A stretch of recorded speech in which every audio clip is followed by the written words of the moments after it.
All right, here with Shamit Dua of In the N.O, the podcast and the newsletter and the Substack and everything here. Here at Pelicans Media Day, what's the big takeaway from everything?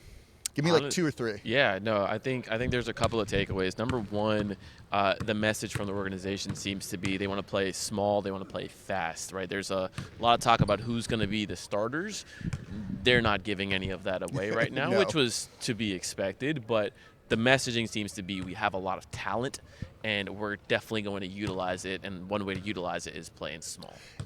We've talked a lot about that on our respective platforms and all this, and then the live show that you did too. It feels like that's the best way just to maximize the talent, maximize the team, right? Yeah, I mean, look, you have six top 100 players. You got to find minutes for them, and you want to be able to out-talent teams when you don't have talent at the 5 spot. Well, and I think you and I have talked a lot about this too. This team is often very reactive rather than proactive, and it feels like this is a year where they can kind of impose their strengths on opponents versus kind of playing it safe or reacting to the opponent's lineup.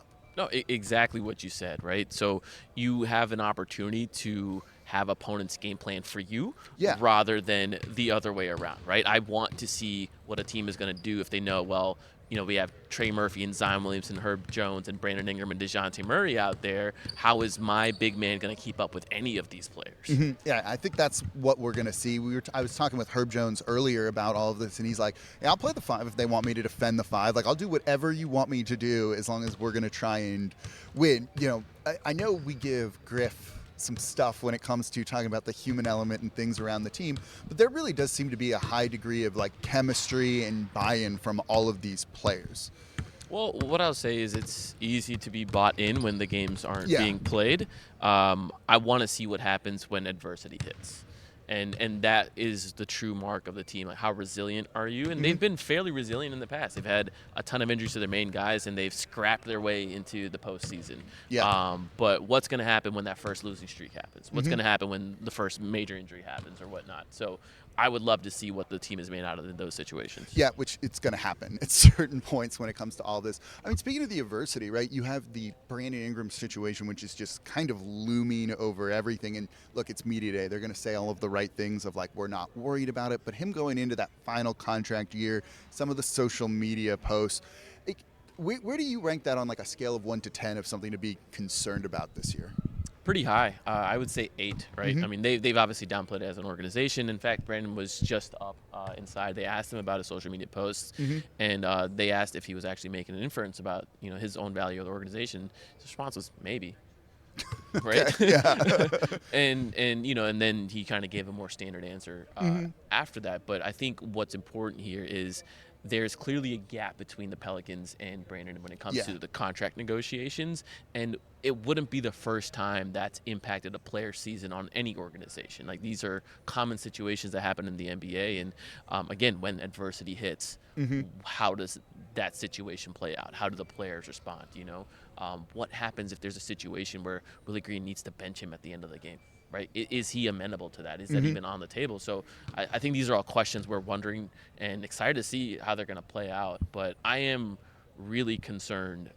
8 out of 10 is where I would put it. I wouldn't say it's a total emergency, right? But I have a high level of concern. Yeah, it's one of those things where like they need to have a plan, it seems like, whether that's trading him during the season, whether it's trading him, and this is something that you focus on a lot when you talk about the collective bargaining agreement, the CBAs, they don't have a lot of mid-tier salary to trade, right? It's 4 guys making $30+ million. Then you have Herb. Trey will be in that range with the extension, but they're not going to move him. And this guy's making like $5 million or less, essentially. And it's like, how do you upgrade the roster? Because if you come up with a player or a name, you can't even find a trade that works between two teams, right? It makes it really difficult to try and improve your roster during the season, I think. Yeah, I mean, the Griff uses the term mechanically impossible. Yeah. Right, and I don't think that's necessarily accurate with regards to Brandon, but it is accurate when it's like, how do you trade for a Wendell Carter? How do you trade for like Mitchell Robinson is the name that pops up I now, talked about him on my show today where it was like, you can't find a trade between just the Pelicans and the Knicks to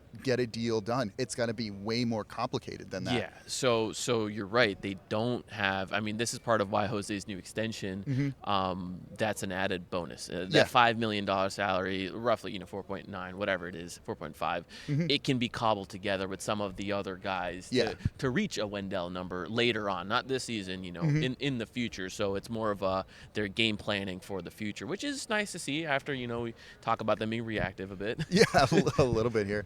I don't know, final thing here. Anything you're excited for in particular this season, the team?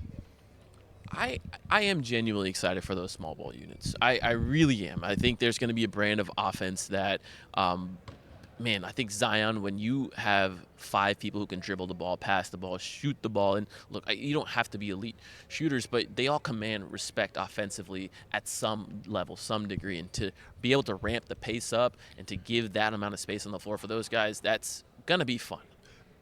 Okay, I got another one for you kind of based on that. So if they roll out a starting lineup on opening night of Murray, Herb, Ingram, Zion, and Tice, you're going to feel what? Disappointed. Yeah. Disappointed. I think, look, I get it. It's not like the world is ending or it's going to derail their season. We can write them off as a team. But like we've just talked about, I would love for them to just play to their strengths. Yeah, well, it also feels like more shooting is needed in a lineup like that. The starters didn't win their minutes last year, and that was you can beat up on teams' benches like they did, but that won't work in the postseason necessarily. And your starters have to just win their minutes better, right? And I don't know if that starting lineup necessarily will. And that's kind of my big concern, I think, going in. Yeah, CJ just talked about the margins and how, they win one more game. Maybe they're not in a situation where Zion gets hurt in the play-in game. Yeah. Right?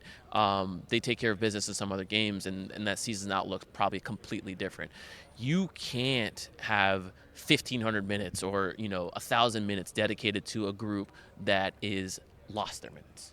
You just can't. Yeah. And over the course of 82 games, that'll translate to 4 or 5 additional wins. So it's super important that whatever information that they gather with regards to the lineups, they act on it very quickly and course correct, rather than some of the previous seasons. Like, we've had 1,000 minutes of Garrett Temple, and he's been a minus 12 on the court. Yeah. Why is he still getting minutes? Yeah. Right. It's going to be interesting to see how they kind of judge the team off the first 5-10 games, and then whatever gets changed from that, if it's working or probably not working, is kind of my concern with all of that. So we'll see. It's going to be an interesting year, I think. Yeah, definitely no shortage of stories regarding this team. No, so subscribe to In the Know. Thank you. And subscribe to Locked On Pels if you don't already do, for whatever reason. If you're watching